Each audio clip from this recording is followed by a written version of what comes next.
ഗസയിൽ നിന്ന് ഫലസ്തീനികൾ ഉടൻ ഒഴിഞ്ഞു പോകണമെന്ന് ഇസ്രായേൽ പ്രധാനമന്ത്രി ബെഞ്ചമിൻ നെതന്യാഹു. ഗസയിലെ കൂട്ടക്കൊലകളെ അപലപിച്ച് UN രംഗത്തെത്തി.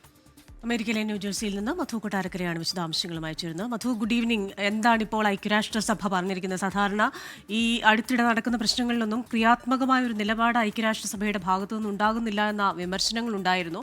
ഇപ്പോൾ UN പറയുന്നത് എന്താണ്? Good morning Christina, Rejith. Israel വലിയ തോതിൽ ഗസ പട്ടണത്തിൽ കരയുദ്ധത്തിന് തയ്യാറെടുക്കുന്നുള്ള റിപ്പോർട്ടുകളും വരുന്നുണ്ട്. ഇസ്രയേലിന്റെ സൈനിക നടപടിക്ക് മുന്നോടിയായി ഗസ നഗരവാസികൾ ഉടൻ തന്നെ ഒഴിഞ്ഞു പോകണമെന്നാണ് പ്രധാനമന്ത്രി നെതന്യാഹു മുന്നറിയിപ്പ് കൊടുത്തിരിക്കുന്നത്. യുദ്ധം അവസാന ഘട്ടത്തിലേക്ക് നീങ്ങുന്നതിന്റെ ഭാഗമായി ഹമാസ് കേന്ദ്രങ്ങൾക്ക് നേരെ വളരെ ശക്തമായ വ്യോമാക്രമണം ഉണ്ടാകുമെന്നാണ് ഇസ്രായേൽ പ്രതിരോധ മന്ത്രാലയത്തിന്റെ മുന്നറിയിപ്പ് വന്നിരിക്കുന്നത്.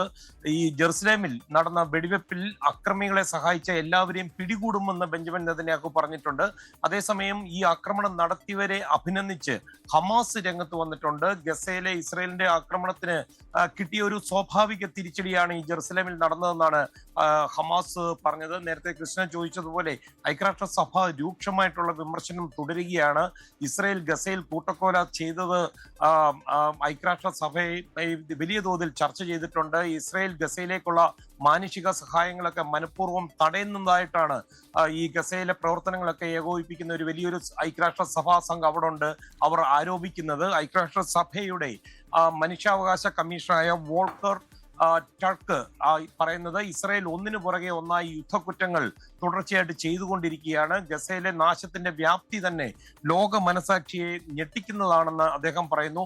അതുമാത്രമല്ല കൃഷ്ണ, റീജിത്ത്, ജനുവരിയിൽ ഇസ്രായേലിനെതിരെ ഈ വംശഹത്യ തടയുവാൻ അന്താരാഷ്ട്ര നീതിന്യായ കോടതിയുടെ ഒരു വിധി വന്നിട്ടുണ്ടായിരുന്നു. അത് വോൾക്കർ ചൂണ്ടിക്കാട്ടിയിട്ടുണ്ട്. വോൾക്കർ പറയുന്നത് അന്താരാഷ്ട്ര നീതിന്യായ കോടതിയിൽ അധികം വൈകാതെ ഈ ചെയ്തു കൂട്ടിയതിനൊക്കെ ഇസ്രായേൽ ഉത്തരം നൽകേണ്ടി വരുമെന്നാണ്. കൃഷ്ണ, റീജിത്ത്.